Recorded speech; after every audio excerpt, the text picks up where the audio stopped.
Welcome to Briggs on Books, our international talk show where every day I get to talk to authors from all over the world about their books, their book process, and their life. Many amazing lives. We've been talking to people today from Scotland, from London, and now from somewhere near Birmingham. Wendy Sheffield. Welcome, Wendy. Hello. Thank you. Now let's get this out of the way first. You're a spiritual medium. Yes. I'm going to just click on a couple of your books here. And Lovely. one day, you said somebody visited you. Yes, my grandmother. Mm-hmm. That's how my story started over 10 years ago. And she said, you're a medium. She told you, or something Yes. like that. Yes. Would you say medium or spiritualist or? All the same. It's all the same. But the story, I want you to tell it again. You sat down, you started doing spiritual writing. You just started writing. What happened? I woke up in the middle of the night, actually, and just started scribbling. You asked me before if I knew what I was writing. I mean, they told me that I was spirit writing because I didn't know what it was. And afterwards, I actually read what I wrote, and it was all about my family and all, that we'd all got spiritual abilities and that kind of. Because you asked me that question last time and I didn't answer it. Did you know you wrote that, or were you surprised? I did it at the time. Yeah. But afterwards, I read what I wrote at the time. And my ex-husband read it as well, and he was like, scared. Yeah, scared him, huh? Scared. I mean, it's a good experience, all right?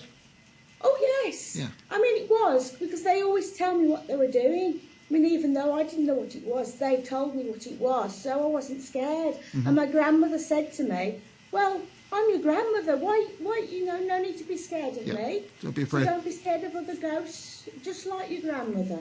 That's what she told me. Speaking of not being afraid of it, you even have written some books for children. I have one on the screen now, The Magical Guardians. Yes, they recently, every so often, they inspire me to write different angles of life and spiritualism.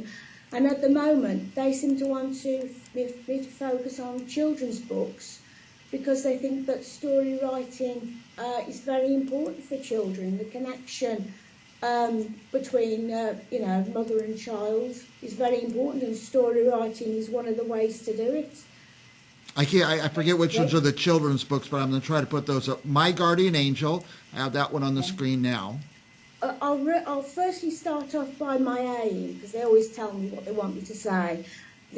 Our children's books hope to inspire children to believe that they are unique and individual, and to believe in the presence of a guiding force in their lives, and to find solace in knowing that they are never alone. Dreams are not meant to be kept to ourselves, but should be shared with the world. That's the aim of the children's books. Nice. Here's another one, God and Me. Tell us a little bit about what are we going to find in that book?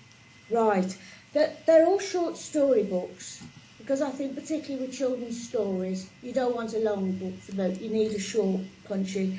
That one, God and Me, is all about the purpose is to help children understand and explore their connection with God through a collection of stories.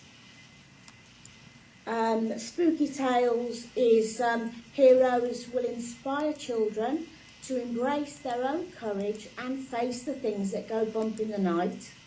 Magical Guardians, a collection of short stories that aim to inspire children to recognise and embrace their spiritual abilities. And the final one, My Guardian Angel, a Forever Friend, a collection of stories about a group of guardian angels who watch over children they love and teach them valuable lessons. So it's all about lesson teaching, but breaking it down into short stories so that they'll understand. That's fun. And then you have a whole bunch of other books as well. I was shocked. I was just at Amazon looking, and you have so many books. I'm taking over Amazon, taking over the world. Now, were those all written in spiritual writing, or yes, were they more consciously produced?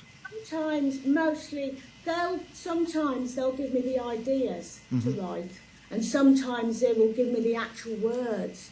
I mean, the second book, Pure Spirit, that is pure spirit words. So they always give me the ideas, and sometimes they let me have a little bit of leeway, but if they think I'm not going the right way, they'll always tell me which way to go, They'll let you know.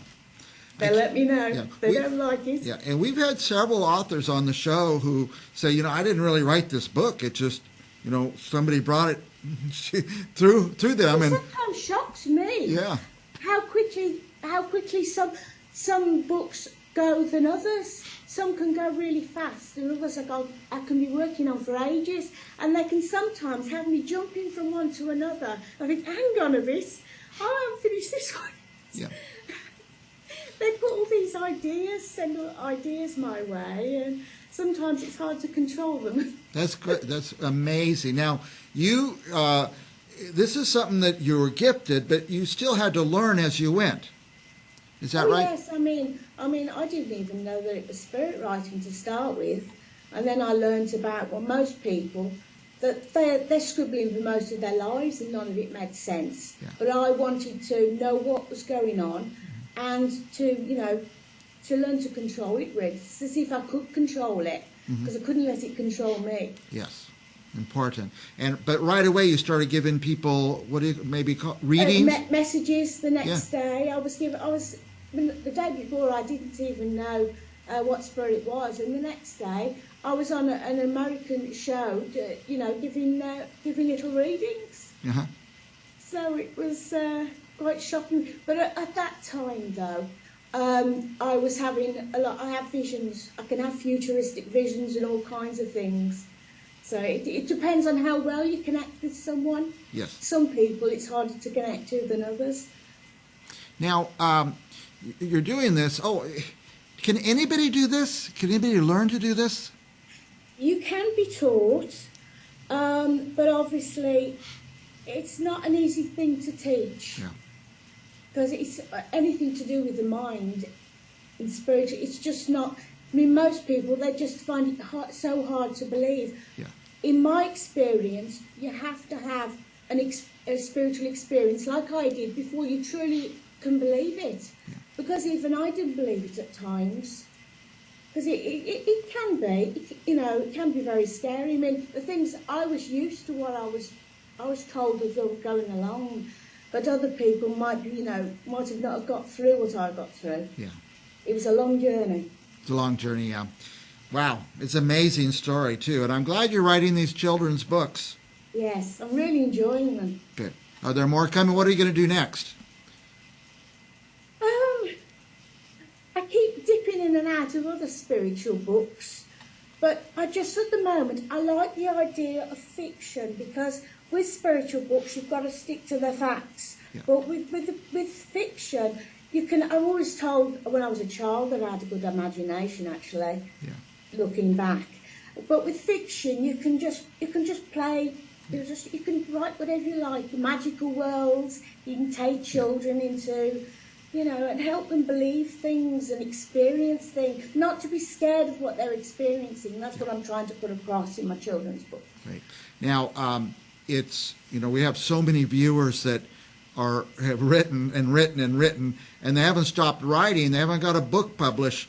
But you're able to do, how many do you have, 10 or 12 books now? It's about 15 or something 15. like that. So once you get going, you know how to do it? I do it all on Amazon. Uh-huh. When I first started, obviously I didn't know anything. Spirit don't tell me everything. I didn't know about publishing. So I had to start from... And I paid a traditional publisher. Uh-huh. And it was cost an absolute fortune and took months and months. Yeah. I can do in a week every process to do with publishing, do the cover, do everything all in a week. Yeah, you could do it in a week's time. It took months. Yeah, that's amazing. And it cost a fortune. Well, now I do it for free. I only pay for the cover now. Yeah. And I do all the covers. I do absolutely inside. There's nothing I do. I do everything myself now.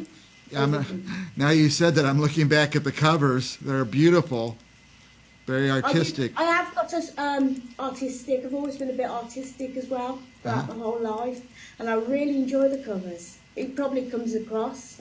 Yeah, it's just amazing, and they're different. I always like to think of who am I trying to project to. If it's the children, try to think like a child. Yeah, amazing. I just flipped through a whole bunch of them that we had in our computer here. They're really amazing and artistic and different. They're different styles. The covers are different styles. So Yes. You're That's what I try to do, try to focus on who's going to be the end reader. Yeah. I've written one romance and an American person's bought it. My first romance. Yeah. Now, what are we going to find? I have your website up on the screen and your Instagram. What would somebody find if they went to your website? Well, it's mainly a healing website because I am basically a healer, and just telling them all about my healing services, and a section selling the books.